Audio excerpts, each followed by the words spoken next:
The air hung heavy, thick with the smell of fear and rain. The storm outside seemed to echo the turmoil within the walls of the mansion, each raindrop a reminder of the night's grim events. It clung to the old Victorian mansion like a shroud, wrapping the house in a blanket of dread. The mansion, once a symbol of opulence and grandeur, now stood as a monument to tragedy. Inside, a fire crackled in the hearth, oblivious to the icy grip of death that had settled upon the house. The warmth of the flames seemed almost mocking, a stark contrast to the cold reality that lay just a few feet away. Edward Davenport, the wealthy recluse, was found sprawled on his library floor, a single bullet wound marring his temple. His lifeless eyes stared blankly at the ceiling, as if seeking answers that would never come. The library, a sanctuary of leather-bound books and antique globes, was now a crime scene. The scent of old paper and polished wood was tainted by the metallic tang of blood, a grim reminder of the violence that had occurred. A single window, overlooking the sprawling gardens, was slightly ajar. The wind howled through the gap, carrying with it the scent of wet earth and the distant rumble of thunder. Rain had lashed in, leaving a dark stain on the Persian rug and a chill in the air.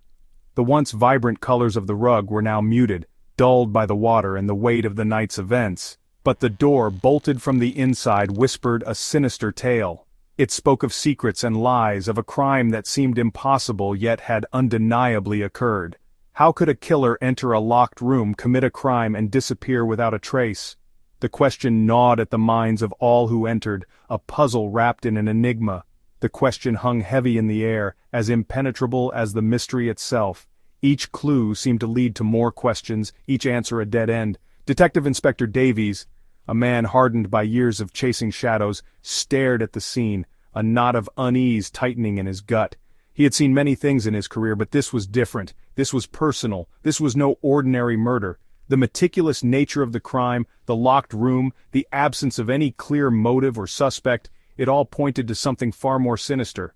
As Davies examined the scene, he couldn't shake the feeling that he was being watched, that the killer was still out there, lurking in the shadows, waiting for the perfect moment to strike again. Every wall, every floorboard, every inch of the room was scrutinized. The detective's eyes darted from one corner to another, searching for any clue that might reveal the truth. The room, though seemingly ordinary, held an air of mystery that was almost palpable. The shadows seemed to dance on the walls, whispering secrets that refused to be heard. The detective knew that every detail, no matter how small, could be the key to solving this baffling case. The old housekeeper, Mrs. Hemmings, wept silently in the corner, her face a mask of grief and terror.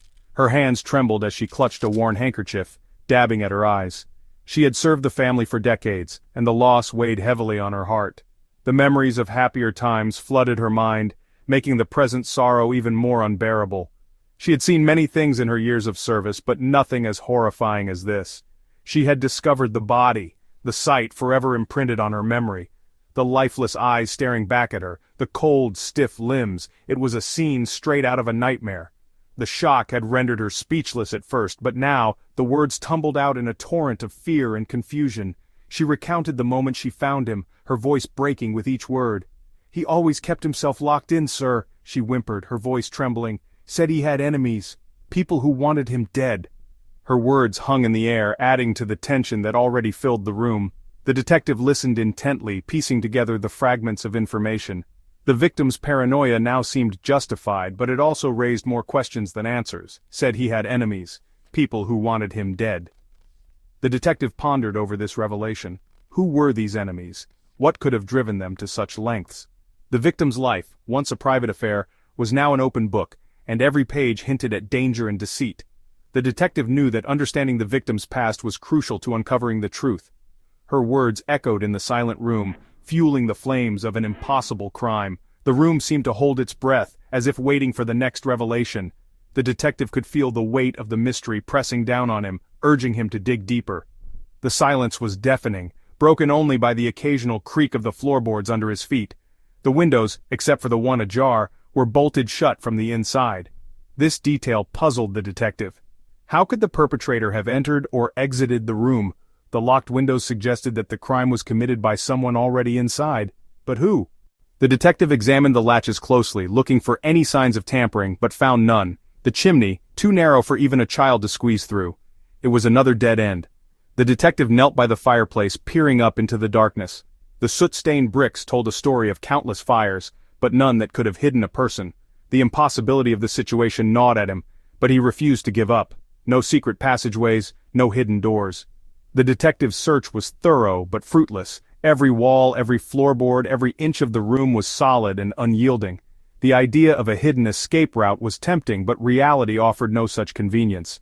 The room was a fortress, and yet the crime had been committed. The room was a sealed vault, yet death had found its way in. The detective stood in the center of the room, turning slowly as he took in the scene. The sense of confinement was overwhelming, but it also sharpened his focus. He knew that the answer was here, somewhere, hidden in plain sight. He just had to find it. Detective Inspector Davies paced the room, his eyes scanning every detail. His mind raced with possibilities, each one more improbable than the last. He had solved many cases in his career, but this one was different. The usual methods and logic seemed to falter in the face of such an enigma. But Davies was not one to be easily deterred. The victim's hand clutched a single playing card, the Queen of Spades. This peculiar detail caught Davies's attention. Was it a message? A taunt? The card seemed out of place, yet it was undeniably significant. He carefully pried it from the victim's stiff fingers, examining it closely. The card was pristine, untouched by the chaos that had unfolded. A calling card? A clue? The detective's mind raced with theories. The Queen of Spades was often associated with misfortune and treachery. Was this a hint at the motive, or perhaps the identity of the killer? Davies knew that this card was a crucial piece of the puzzle, but how did it fit into the larger picture? The pieces of the puzzle swirled before him, refusing to form a coherent picture. Every clue, every detail seemed to lead to a dead end, but Davies was determined. He knew that persistence and keen observation were his greatest allies. As he stood there, the weight of the mystery pressing down on him, he vowed to uncover the truth, no matter how deeply it was buried. Days bled into nights as the investigation continued. Forensics combed the scene, unearthing a few scant clues. A set of muddy footprints outside the open window, too large to belong to the victim. A faint whiff of almond oil in the air, hinting at the presence of cyanide. The gun was missing, vanished like a phantom. The killer had taken meticulous care, leaving no fingerprints, no trace of their presence. It was as if they were a figment of the shadows themselves. The staff, a motley crew of servants and groundskeepers, were questioned, their alibis checked and rechecked. Each had a motive, a hidden grudge against the reclusive millionaire. Jealousy, resentment, revenge. The undercurrents of a life lived in the shadows. Theories were tossed around like confetti in a hurricane. Had the killer used a ladder to reach the open window, then somehow removed it without a trace? Was there an accomplice, someone inside the house who had aided the murderer? The possibility of a secret passage dismissed earlier resurfaced. Could there be a hidden room, a secret known only to the victim and the killer? The house, a labyrinth of corridors and forgotten rooms, seemed to whisper secrets in the darkness. Days turned into weeks, the pressure mounting with each passing hour. The newspapers had a field day, the headlines screaming murder and mystery. The locked room became a symbol of the unknown, a puzzle that seemed impossible to solve. Detective Inspector Davies, however, refused to be defeated. The case had been haunting him for weeks, the details swirling in his mind like a relentless storm. Every night he would sit at his desk, the dim light casting long shadows as he pored over the evidence, determined to find the missing piece of the puzzle. He revisited the clues, scrutinizing every detail, every word spoken during the investigation. The testimonies, the alibis, the timelines. He went over them again and again, searching for something, anything that he might have missed.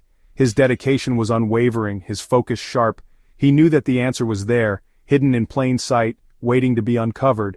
And slowly, a glimmer of an idea began to take shape in his mind. It was like a faint whisper, a subtle hint that grew louder and clearer with each passing moment. He could feel it, the pieces of the puzzle starting to align, forming a picture that had eluded him for so long. He stared at the playing card clutched in the victim's hand, the Queen of Spades. It was an odd detail, one that had puzzled him from the beginning. Why would the victim be holding a playing card? What significance did it hold? The questions gnawed at him, driving him to look closer. His eyes narrowed, focusing on the intricate design on the card, the delicate lines, the vibrant colors. It was a work of art, But there was something more to it, something hidden within the design, a secret waiting to be discovered. It was then that he noticed it, a faint, almost imperceptible crease running diagonally across the Queen's face. It was so subtle that it could easily be overlooked, but to Davies, it was a beacon, a clue that demanded his attention. The crease, barely visible to the naked eye, was the key. It was not a random fold, but a deliberate mark, made with precision and intent. Someone had left it there, a silent message that only the keenest observer would notice. It was not a random fold but a deliberate mark, made by someone using the card as a bookmark. The realization hit him like a bolt of lightning. The card had been placed in a book, a specific book that held the answers he sought. But the victim was found slumped over his desk, the book in his hand untouched. It was a contradiction, a mystery within a mystery. Why would the victim have the card if he hadn't used it as a bookmark? The question swirled in Davies' mind, but he knew he was close. The answer was within reach, and he was determined to find it.